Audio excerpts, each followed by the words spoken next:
Bonjour à tous. Il y a des choses très difficiles dans la tyrannie covidiste, mais il y a aussi des renversements de tendance très positifs, très inattendus.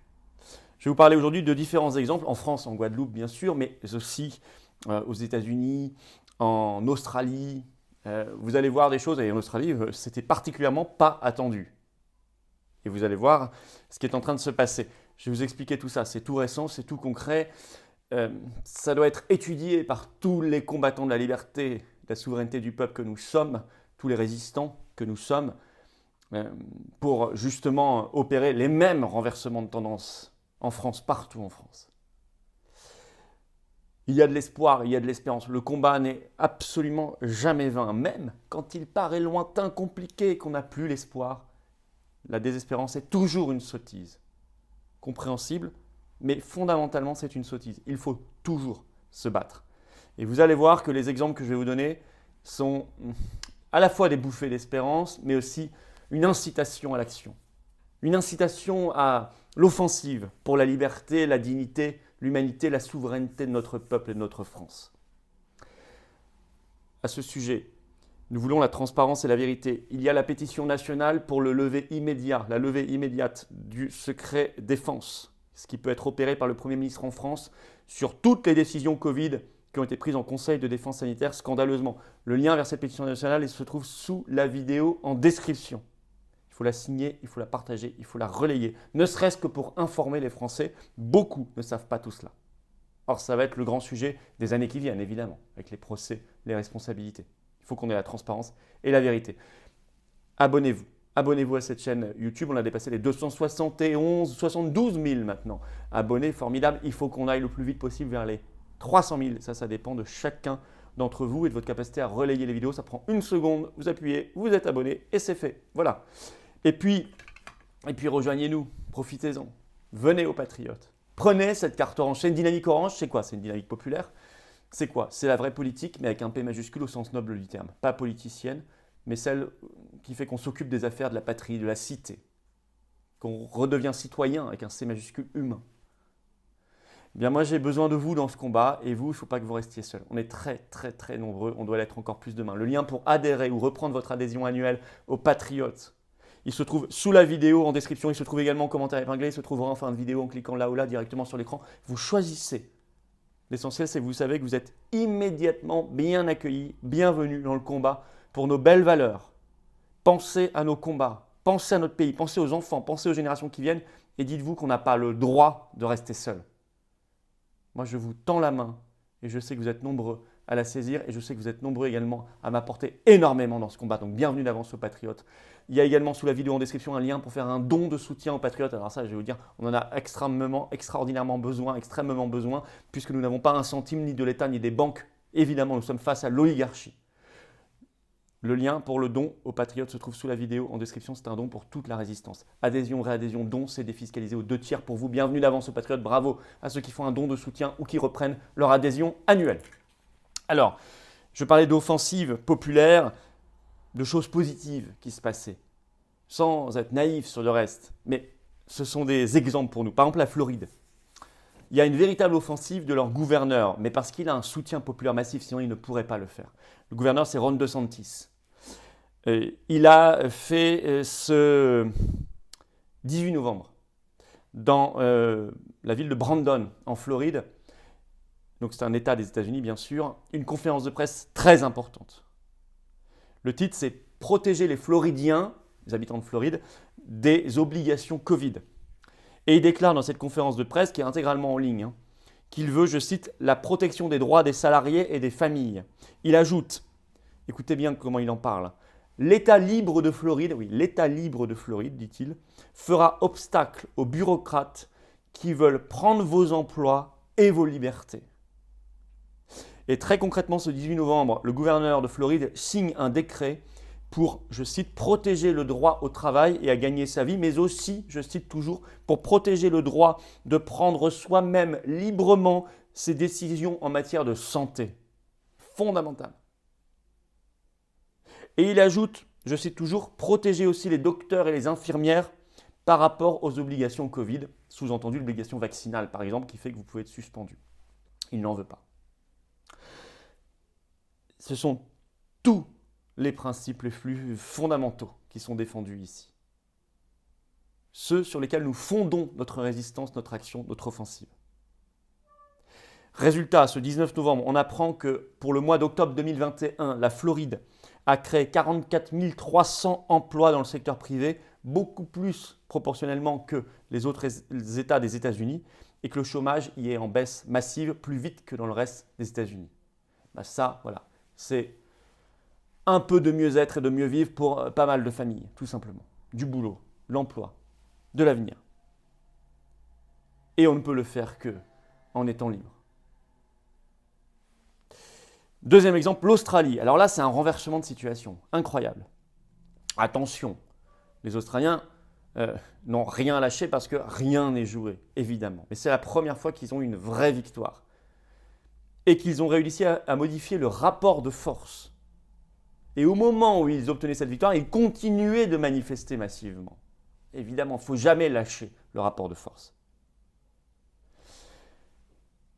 Alors ce qu'ils ont obtenu, c'est la mise en minorité au sein de l'État de Victoria, c'est-à-dire l'État de Melbourne. Vous savez, l'Australie est composée d'États. L'État de Melbourne, l'État de Victoria, c'est le plus dingue en matière de covidisme. Il y a eu 7 confinements, c'est là où la police est la plus déchaînée, etc. Toutes les images que vous avez vues, c'est là la plupart du temps. Eh bien, le Premier ministre de cet État de Victoria, qui est très covidiste, Daniel Andrews, on apprend le 18 novembre par la presse australienne qu'il est très probablement mis en minorité au sein de ce Parlement, pour la première fois, dans ce haut lieu de la tyrannie covidiste. La presse écrit « Il n'a pas la majorité ». Lui-même reconnaît devant son Parlement le 18 novembre, je cite, « Je n'ai pas les chiffres pour adopter la loi ». Qu'est-ce que c'est que cette loi ? C'est une loi que l'opposition là-bas appelle une tyrannie par décret, c'est-à-dire un décret qui permettrait au Premier ministre de cet État de déclencher seul la situation de pandémie après avis de son directeur général de la Santé et de son ministre de la Santé, avec toutes les restrictions qui vont avec, toutes les folies. Ça devait être voté le 18 novembre et le gouvernement était sûr de lui, dit la presse australienne. Et ce n'est pas ce qui s'est passé, pas de majorité. Et s'il n'a pas de majorité, toutes les restrictions Covid dans l'État de Victoria sauteront le 15 décembre prochain. Il s'agit des fermetures, ça c'est toujours la presse qui le dit, des restrictions de mouvement, du masque obligatoire, etc.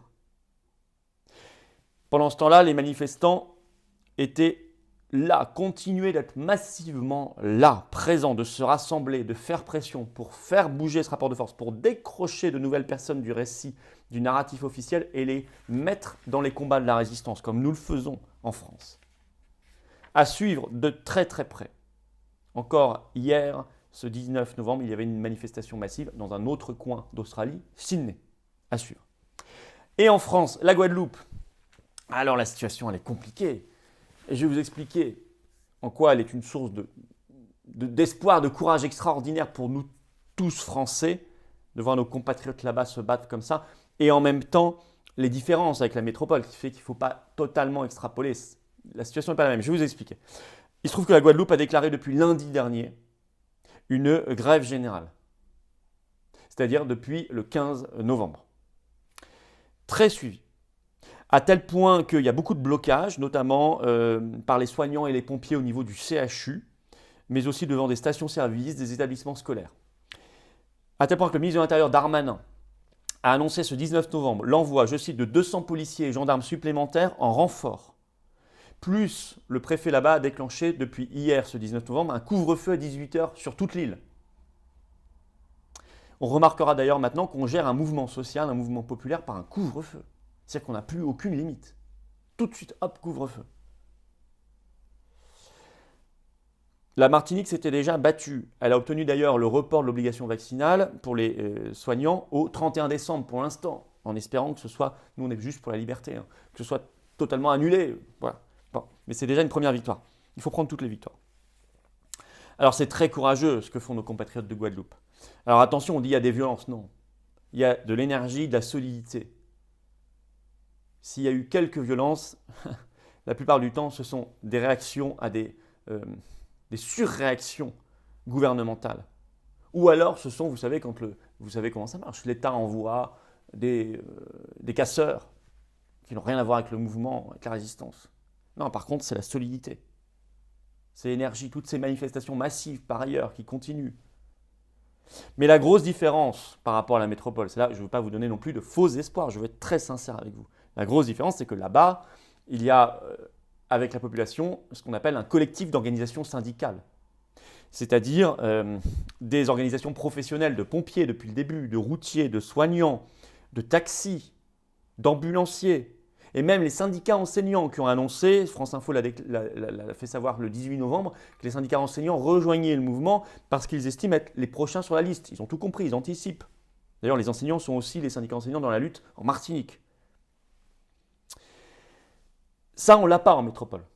On n'a pas du tout ces syndicats qui trahissent totalement en métropole depuis longtemps. On n'a pas non plus les organisations professionnelles. On n'a pas les organisations professionnelles de routiers, de taxis, de pompiers, de soignants, etc. Ah, ça rend les choses beaucoup plus compliquées, évidemment. Parce qu'en Guadeloupe, les citoyens, nos compatriotes suivent, sont dans le mouvement, mais il y a comme ça des camions de pompiers, des routiers, des taxis, etc., des ambulanciers, des ambulances. Donc vous voyez, on n'a pas tout ça en métropole. C'est pour ça que nous, on doit tout faire par nous-mêmes, avec en plus une opposition avec beaucoup de guillemets politiques complètement complice, couchée, absente, silencieuse. Les patriotes, eux, sont sur le terrain. Il y a des choses qui se font, il y a des choses qui vont se faire, il y a des choses qui se font, et notamment aussi les manifestations massives, très très importantes, il faut y être. Mais on n'a pas le même contexte qu'en Guadeloupe.